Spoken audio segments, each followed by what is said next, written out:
everyone. I'm Chantal Ellaway, president and founder of CPR, and I'm your host and moderator today. Have you ever stopped to think about how much of what we call reality is now designed? Every filter we apply, every avatar we create, every algorithm we interact with is slowly rewriting our story. It's how we see ourselves. And with augmented reality, artificial intelligence, they're technologies that are mirrors that reflect our beauty ideals, our imaginations, and our biases.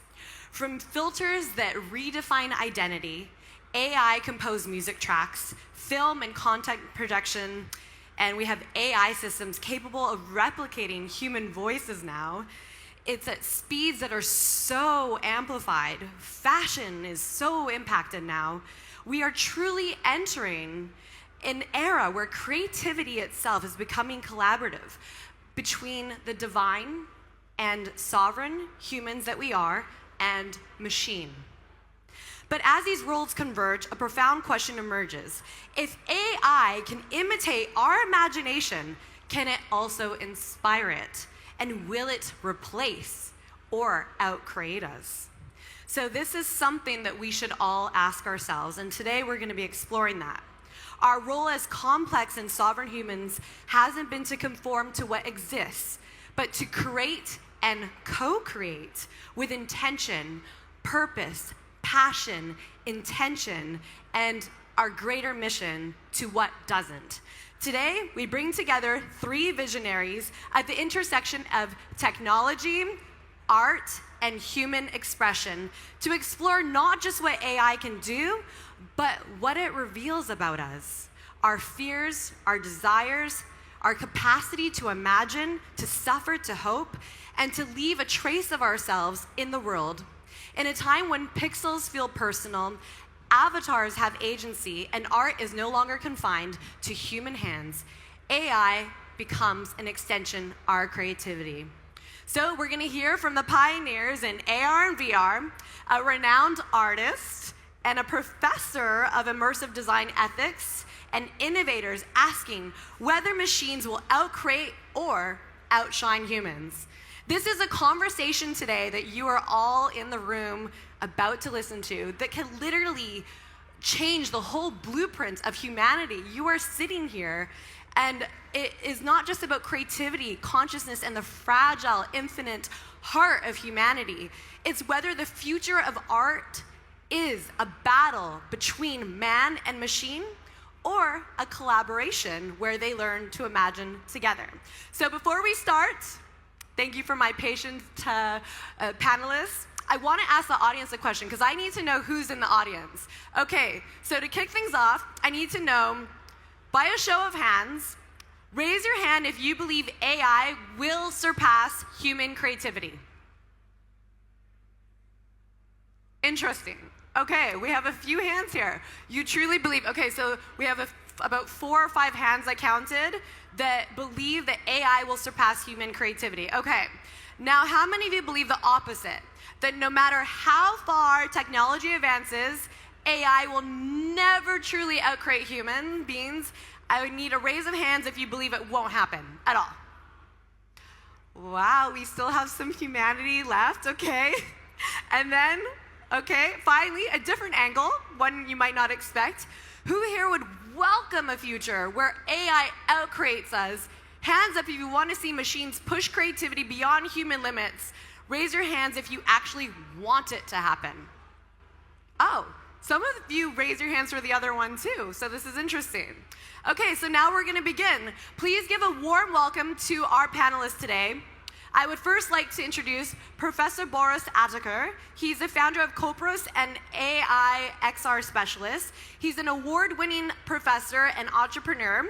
He's redefining creativity in the age of AI and founder of Turkey's leading creative talent platforms.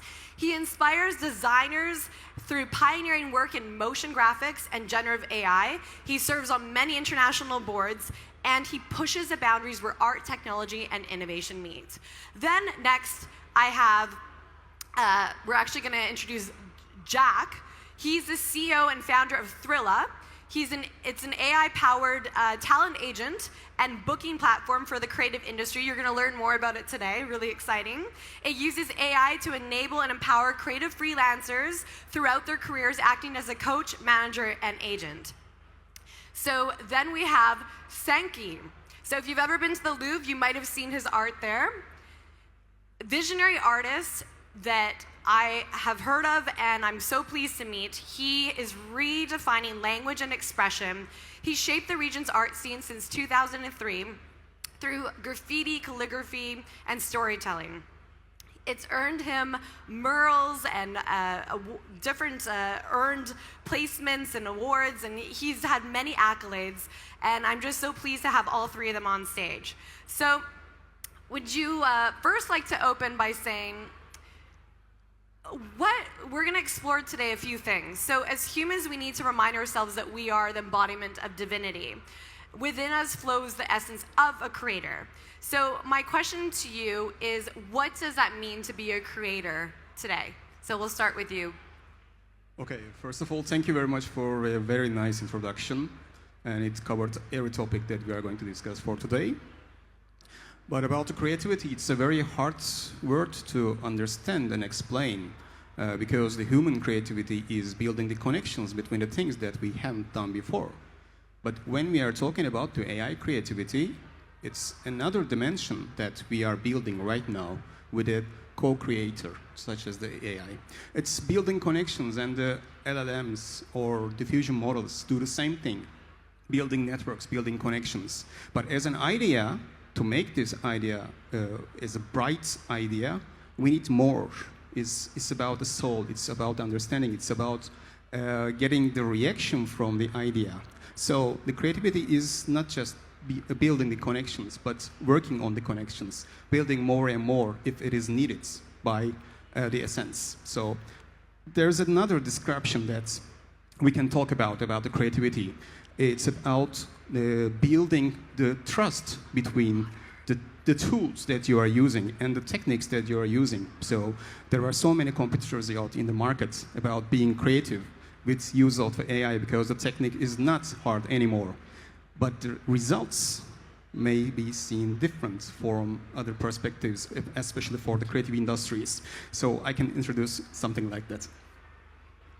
Thank you for your answer, and thank you for opening on such a strong note, because we live in a time when machines can imagine, build, and render beauty faster than any human could dream. Are we witnessing the evolution of art or the extinction of an artist? And I'm going to be asking an artist here. He's the only artist on this panel today. How do we even define creativity and productivity in a world where algorithms are evolving the depth and scope of art at an accelerated pace? Sankey. I think we should go with Jack first, because I feel like an artist is being held hostage between two AI founders. So. Sure.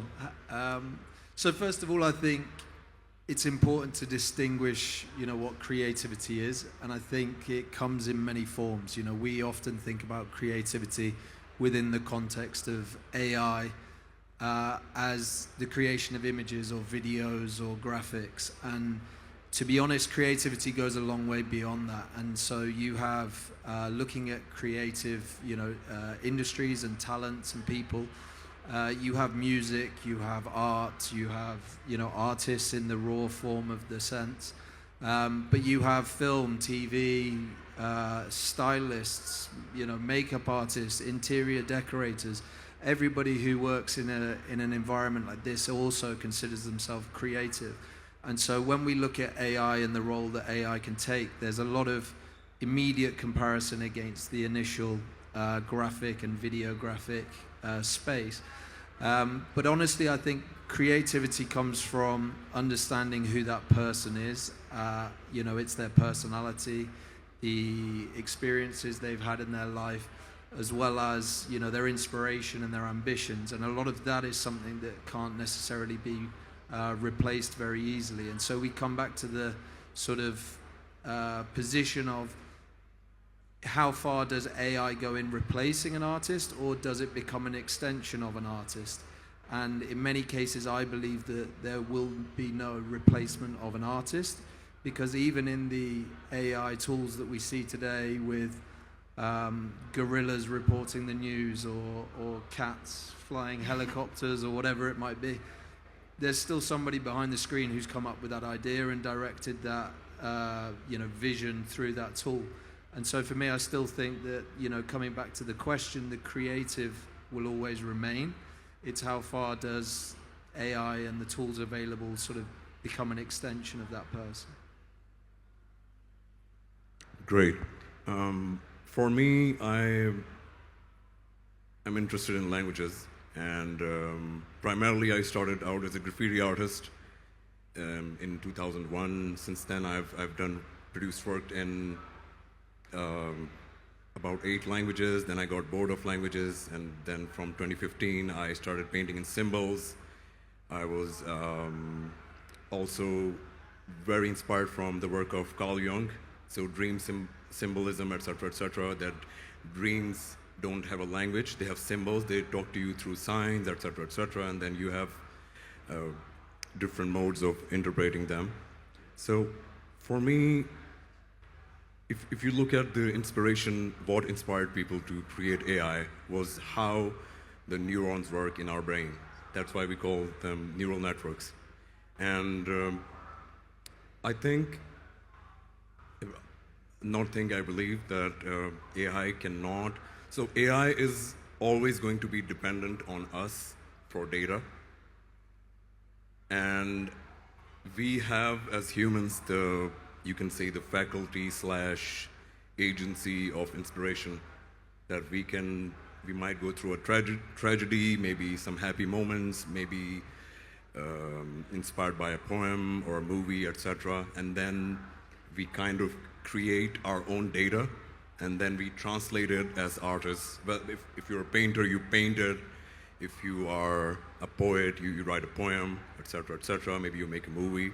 So I believe in terms of digital art or animation, where things can be optimized in terms of automation, I think that's where AI will not replace humans. I think it would, just like Jack said, it's an extension of, it is an extension, and it is going to be an extension of people's, you would say, choices. There's this very well-known quote, life is choices.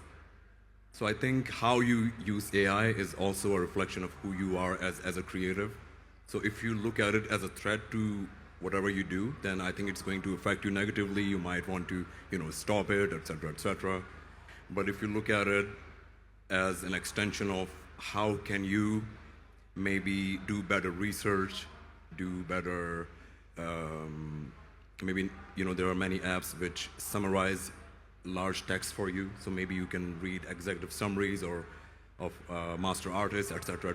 So I think it depends on, I think the use cases of how you use AI is a reflection of who you are as an artist. So that's my take. You mentioned a key word, and that's research. We have to do our own due diligence and our own research to use the judgment and the competence to make these decisions, because we are accountable for what the future looks like. And speaking of research, we have a professor sitting right here, lucky us. In guiding AI to see creatively, how close do you believe machines can come to perceiving the world as humans do, Professor?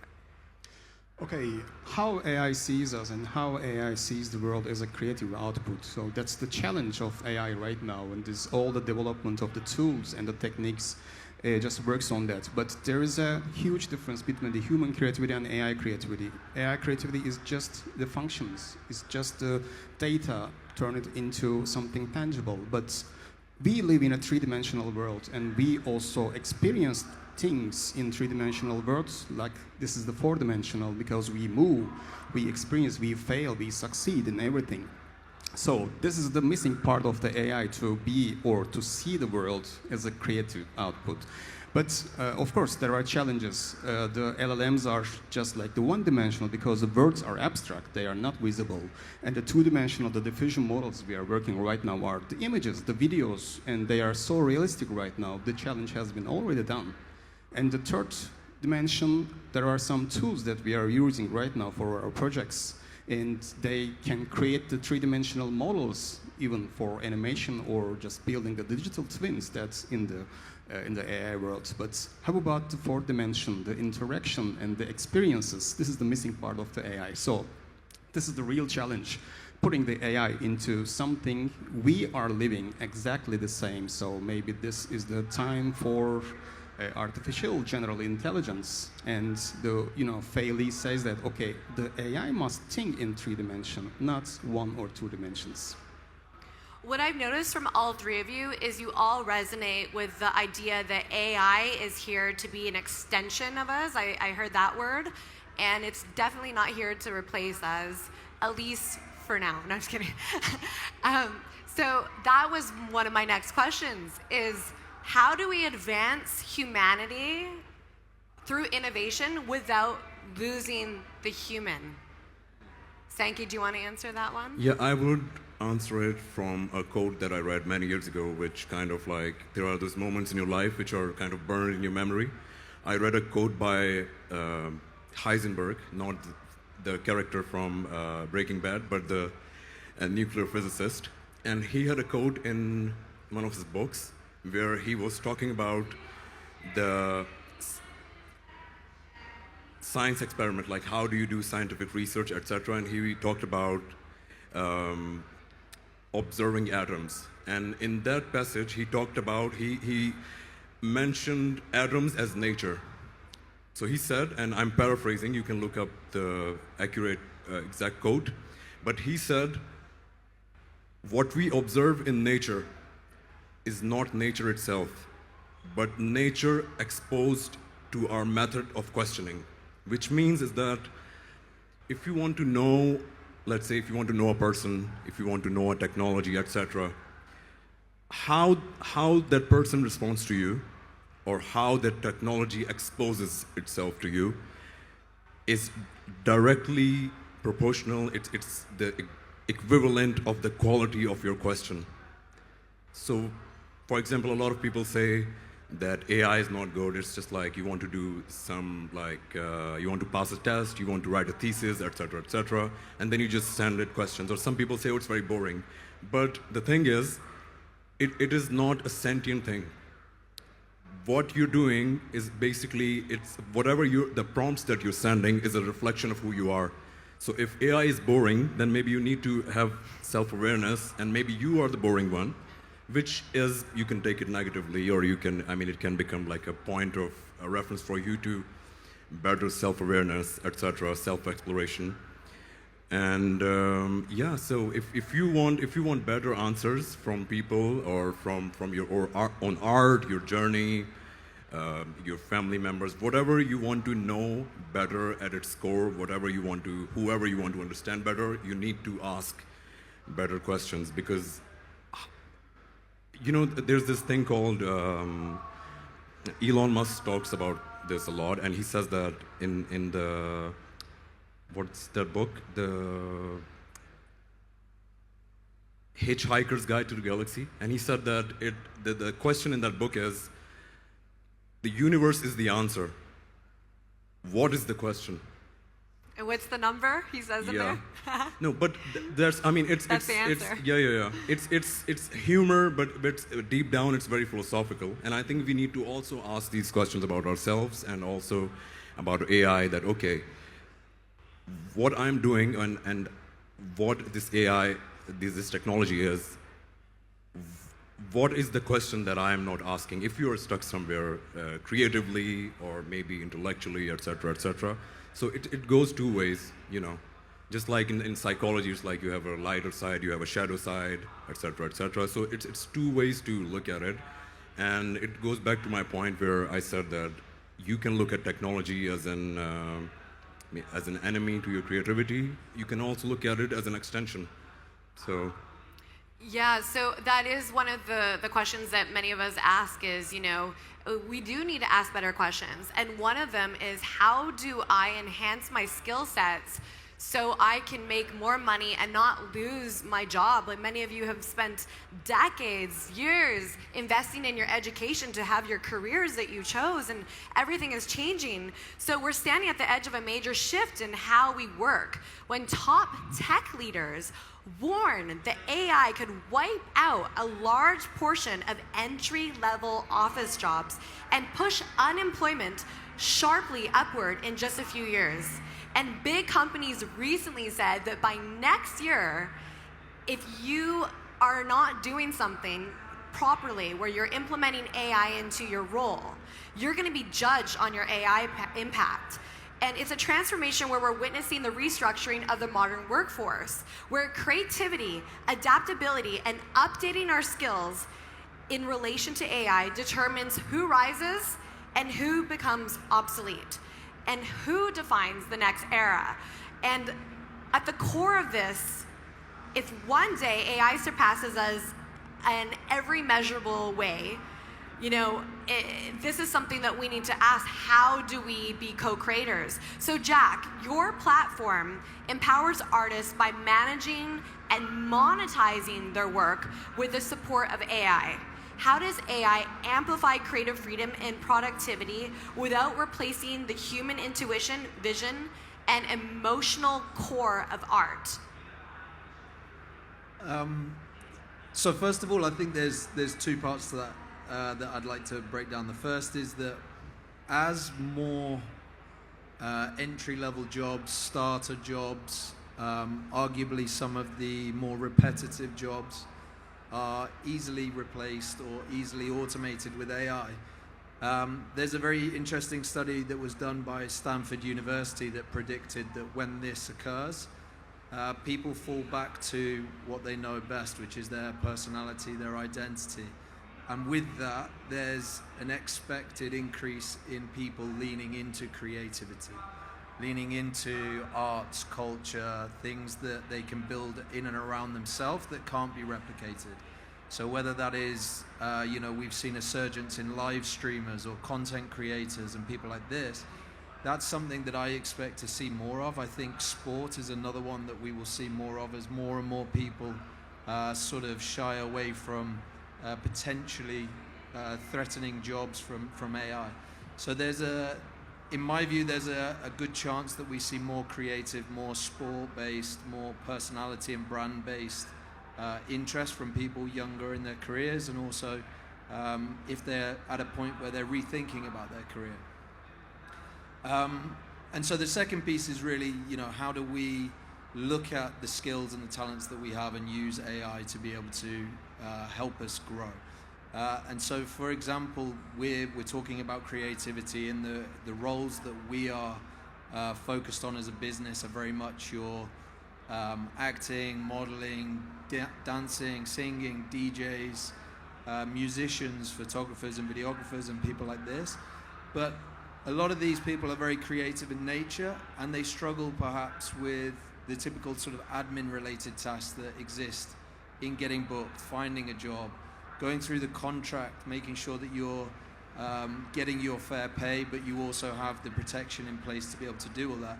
And so that's where we're looking to help bring AI as a tool to be able to give creative people the space that they need to be able to focus on creativity and let it pick up some of this sort of more repetitive technical research or mundane-based work. So drum roll, what is this announcement? So you're saying we are about to do this, so tell us more about this big announcement that you have for us today. So yes, Thriller is an app. It's a digital talent agent as well as a booking and payments platform for the creative sector. So we're very happy to announce that we've just launched it today, and the functionality and capability will be coming through the next few weeks. But yeah. So if you didn't hear that, he launched Thriller today. And anyone who is a creator and needs help facilitating this new era to amplify the workforce and how to embrace AI, he walks you through that. And I believe you are also doing something similar. Is that correct? Yeah, exactly. So tell us more about your... The Co-Pros is a platform for the creatives who are working with AI, but not only the output, also thinking about developing the models, developing the structures, and also the creative output. So we are so similar in the same perspective, making the AI work for creatives, not compete them, not repel them, but at the same time, the co-creation has to be built upon some trust, as I mentioned before. So you have to use the tools, you have to use the techniques which are available to you. But most of the applications right now are just the demos, and they are not capable of doing everything at once. So you have to build a pipeline, you have to work a workflow on this one. So we are just focusing on building these networks and building this pipeline for every kind of creative artists. Well, congratulations to you both. And I think that's important is education, because a lot of us don't know, with all the resources around us, where to look to get this guidance. So that was my question for you, Bars, is how should design education evolve to balance technical skill with ethics, empathy, and cultural awareness in AI-driven creativity and productivity systems? And you can speak on this as well if you want. Okay, so there's a very simple formula for creating something. You need to have three things at the same time. The first one is the knowledge. You have to have the information to create something. And then you have to have the tools to create something, and the tools, how to use those tools. And the last one is the most important one, is the experience of creating things one after, one after and after. So you learn from not only creating, but also getting something done, problem solving and design thinking, and whatever you have challenge as upon your problem. So education is also a problem because I'm in the academic side of this AI also. So it's really hard to teach how to use the AI because the tools are changing every day, the opportunities are on the way, and of course there is a confusion that AI can do everything at the same time, but this is not the question, or that is not the case that we are living right now. So what I believe in the future of education with the future of AI is the connection part is built upon the experiences. Both the co-creation experience with AI and also the creator's experience with the tools that's using, because always challenge, always problem, and always getting things done is not formulated by just data or the workflows. So you have to focus on the experience. It's also what we can call as a spatial experience, because you have to create this 3D world and interact with it and use it in any problem-solving cases that you need to understand before the problem it occurs. So this is the challenge we are right now, and trying to teach the students how to learn, not to teach anything, how to learn. I love that. Do you have anything to add to that, either of you? What was the question? About education, and you're an artist. Yeah. Where are you going to learn more about how you can utilize, amplify and monetize these skills that you have? You have so many. You said you're a graffiti artist. You've been showcased here, there. You've even written poetry. I mean, AI can write poetry, but you have soul. You have depth. AI doesn't have that. You have a heartbeat and a pulse. AI doesn't have that. How do you monetize and amplify your artistic creativity to share with the world? Well, sadly, I can't do it because I am a painter, so AI can't help me there. But I think in terms of, so as a fine artist, the biggest issue that people mostly have, and this is across the board, anywhere globally, is how to, how to find the right residencies, how to find the, how can I sell my work, how can I exhibit it, etc., etc. What it's like to exhibit at galleries, what is it like to exhibit at museums, etc. And there's a lot of, and Jack and I were discussing how there's a lot of gatekeeping in creative industries where people are like, okay, we need this and this from you. We would give you such and such opportunity in exchange of exposure, etc. And then these gatekeepers, so-called, they also make it a point to make young artists believe or models in Jack's industry and actors that, okay, we are like the guardians of this industry, and unless you like, you shall not pass, you know, that meme. So I think AI surpasses and helps people in knowing these things which are kind of known as secret knowledge of the industry, that once you have the secret knowledge, your work will be like $1 million worth, etc. So AI can go through that. Well, it's interesting because a lot of artists become more famous sometimes when they pass, and that's one of the many things of humanity is, will our value be obsolete when we pass, or will, you know, and that's where AI comes. It can carry on our legacy if we know how to utilize it. So while we're going to get ready for, we have one, maybe time for one question from the audience. And we're going to who has a question first of all? Anyone have any questions for, okay, if someone over there can hand the mic, and while you're doing that, I have a question for you, Jack. Okay, this is one of the hottest topics right now is, basically, the next question is as AI assists in creation, licensing, and exposure, is there a role that AI can play to ensure fair compensation and consent in a landscape increasally shaped by algorithms? Everyone's getting their works taken, stolen. I mean, it's like, it's the chaos right now. So can you speak on this, please? Yeah, of course. It's quite a big question, I'd say. So there's a few parts to that. The licensing, really, I think we've seen technologists and innovators take things forward at a faster rate than governments, governing bodies can keep up. And so what happens is you end up in these situations where people's faces are being reused in videos. It's unauthentic. It's not been agreed upon and everything like that. And so from a licensing perspective, I think the rules and the guidance needs to come from the top down. It has to be implemented by the governing bodies. It has to be set up in a responsible and ethical manner. But where AI can really help, I believe, is democratizing the access to fair compensation. And so where Sankey talked about gatekeepers and people who hold access to things, and they expect, you know, extortionate amounts of, you know, commission or whatever it may be to be able to access. AI is already being used by hundreds, if not thousands, of companies as a business development rep, as a marketing rep. Taking those use cases and applying them to the individual artist gives you the power of an agent or a manager at an arm's length. And so the opportunity to be able to put yourself in the room that other people are in is far greater now. And when it comes to compensation, similarly, you know, being able to run live benchmark against industry rates. So you're an actor, what is the day rate that you should be able to expect on a job?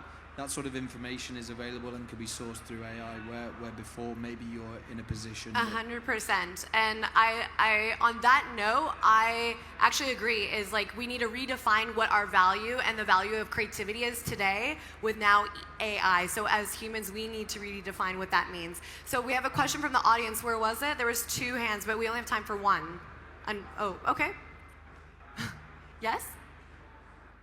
Oh, her mic's not on. Can you do, is there another mic, or can you turn on her mic, please? Does it work? Perfect. Hi, I'm Florence. I'm a model from Europe, and we see the merge in the modeling industry of AI avatar replacements of us, which means big campaigns not only for smaller companies who are happy to save money on marketing campaigns, but also bigger companies are meanwhile using big programs to replace and use avatars. How can we ensure to negotiate fair compensation when mostly buyouts are paid in the end for our avatars? So we only have a few seconds left. So if someone wants to answer that on fair compensation. Sure. I think we've entered the realm already where there is going to be 2 cases. There's the case where people want to use AI to be able to create co-create brand content, whether that's with licensed avatars. I saw Matthew McConaughey the other day has just licensed his voice with 11 Labs, so you can now pay to have his voiceover in an advert, presumably. But then there will also be brands that always value the authenticity of a real creative, a real person. And so that, in my view, there will be two scenarios, and some of those depend on the scope of the actual advertisement or the publication or whatever it is that we're discussing. For example, products, very easy for product advertising now to be automated with AI. But when you come to real life, content around perhaps joining a wellness center or something like that, that then potentially opens up the door for more traditional and authentic, real people as content creators. And so I think to look at it in isolation, it's very difficult. When you look at the big picture, there will be use cases for both sides. And as an artist, you have to understand whether you align one side or the other, or whether you choose to sort of cover both. 100%. And we need to thank you for your question. So we are just wrapping up and concluding today, and I would like to thank all our panelists today for their time. If you have any more questions, I highly recommend you reach out to them each individually when they step off the stage, if you have anything for them directly, and they can answer them. So what we learned today is there is a truth we all live with. Whether we see it or not, human beings are fragile yet infinite. We are aware of our impermanence, yet we reach for eternity through creation, the music we compose, the images we make, and the stories we leave behind. It is the tension between fragility and the desire to transcend it, and that gives birth to art, to meaning, and to love. And now we meet an unprecedented time, and the question, can machines devoid of mortality, longing, or fear ever create in a way that rivals us? Can something that does not suffer, does not hope, and does not dream, or have heartbeat or heartbreak, touch the same truths that make our creations resonate? The ache, the joy, the wonder. AI has been unleashed, so we as humans must learn to embrace it while keeping and preserving our humanity. Today, we explored some elements of how we will all co-create a future where technology becomes an instrument of deeper human expression rather than fearing AI's creative potential.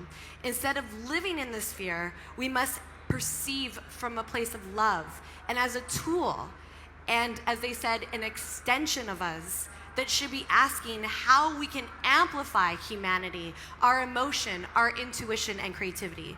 We have seen that machines can generate many things at faster scales and amplify productivity. But perhaps the true insight today is AI does not diminish our creativity.